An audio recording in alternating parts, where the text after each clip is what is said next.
What's going on, guys? My name's Pterodactyl, and in this video I'm going to show you how you can set up your own Rust server using Pterodactyl. Now, if you're not sure what Pterodactyl is, basically it's a game server manager, so you can load up different game servers in here and you can edit them and pretty much do everything you need to do from a graphical user interface. If you're not using it, I suggest you go down and check out my other video below, and I teach you how to install it. It takes about 10 minutes, super simple to do. So let's just get straight into setting up Rust. So what we need to do, we need to go and click Settings, and then Servers. Then we can click on Create New. So then we just give it a server name. So let's just call it like Rust. Let's go server owner. You need to type your name in. So this is that would be the name that you used when you set up your Pterodactyl panel.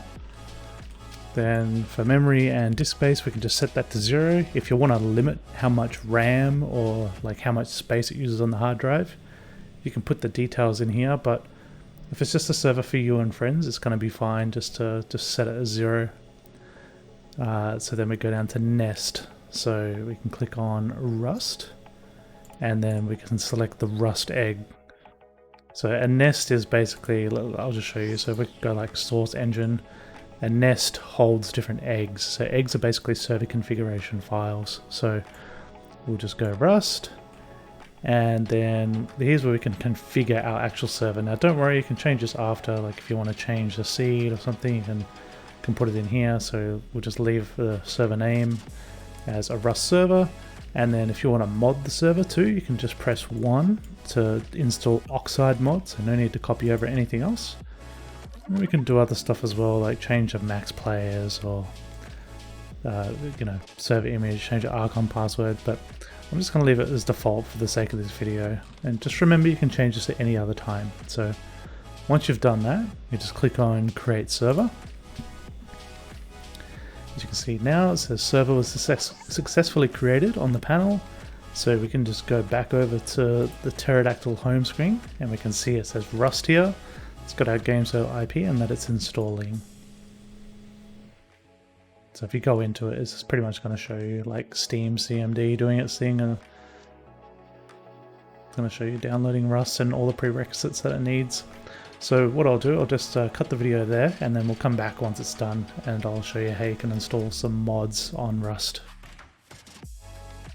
Okay, so now that the server is showing running at the top here, we can actually check to see if Oxide is installed, and we can actually enter commands. So just a bit of a heads up, the first time it starts up, it's probably going to take about 5 minutes to start. So to just check, like if we can enter command, we can literally just type users, and then it's going to output, it's going to show that there's no users on the server because we just started it. And then we can also type in oxide.version. And that should show us the version of Oxide that's running on the server as well. So there we go. So now we know that Oxide's running. So let's install some plugins on our Rust server. So to do this, you can just leave it on. So let's just go to the umod website. Umod's just a site where you can get lots of free plugins.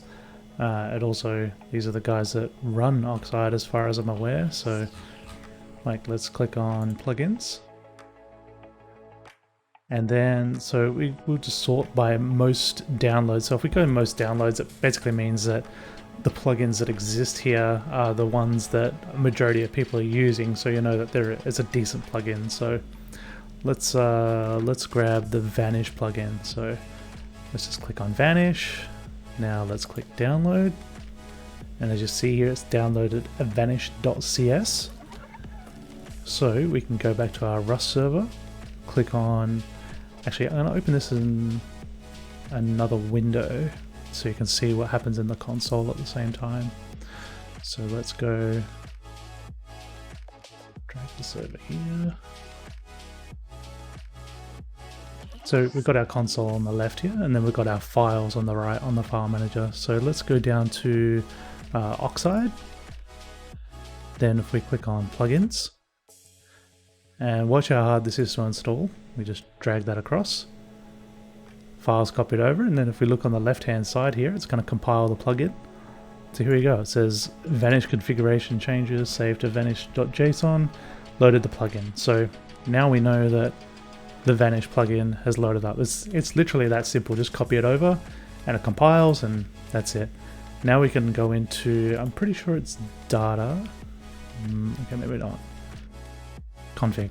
Okay, so yeah, go into oxide.reload/config and then we can actually edit some of the plugin settings. Now, if you've never edited a plugin like configuration before, it's literally just read it. It's a lot easier than you think. So here it says like no clip on vanish, true. If we wanted to change that, we could just change true to false. Same as here, keep a vanish player hidden on disconnect, change that to false, and then we could just click save content. Alright, so after you've done made some changes, you'd need to reload the plugin as well. So you can, the easiest way to do that is just to reload your server, or I'm pretty sure it's oxide .plugins or oxide reload all. Yeah, so that's it. It's oxide.reload all to reload your plugins after you've changed the configuration. So, alright, so now that we've got the plugin that we want installed, we need to set ourselves as a owner of the server. So to do this, we're going to need our SteamID 64. So I'm just going to go here to SteamID.io. So I'm going to need my Steam account. So I'm just going to grab the URL for that now. Okay, so I've got my Steam account. I can literally just paste the URL in here, click lookup. Obviously you replace the URL with what you have, and then go to, you see here it says SteamID 64. We're going to copy that number. So once we've copied that, we come back to the console here, and then we type in owner ID, and then we just paste our Steam ID, and it says here added owner unnamed, and then we can go server.write.cfg, and that's going to write the config. So that's going to stay like that after the server restarts. You can do other things too, like you can assign names and stuff to these Steam IDs, but if it's just your first like server and you just need to set yourself as an admin, this is just the easiest way to do it, because you don't have to keep track of multiple admins anyway. So alright, so now that's left is we just have to log on to the server. So you've got your IP address on the top left hand side here, so if we just click it, it's going to copy it. And then let's go into Rust. Okay, so something that I forgot before was we actually need to set permissions for our plugin. So if we go back to umod here, we've got vanish. And if we scroll down, there's permissions here. So basically it says here, this plugin uses permission system. To assign permission, use oxide.grant. So let's just copy that. So oxide.grant, and let's look at it again. You'll see it says user or group. So we're going to type user because we want to assign it to a user, and then it's going to ask us for the Steam ID. So that's the next thing. So let's go get our Steam ID 64 that we copied before. So paste that, and then we have to select the permissions we want to assign. So it says here like vanish.allow, vanish.unlock, vanish damage, vanish permanent. So there's 4 permissions we need to assign, but there's actually a little trick where we can copy just vanish dot, and then we can put a star at the end. So a star basically just means everything. So we just press enter, and so it says here player, well that's me, granted with permission vanish. So that means we can use all of these commands here, allow, unlock, damage, permanent, and then to toggle it on and off in game is just vanish. Alright, so now let's go into the game. Okay, so now we're inside Rust. Now, obviously, if we go to community servers, we're going to have to scroll through literally thousands of servers. So we're going to direct connect to our server. So to do this, you press F1 to open the console. As you can see, we've got console selected. Then we just go down here and we type client.connect. And then we type in our server IP address. And then we press enter. And then it's going to connect us straight to our server.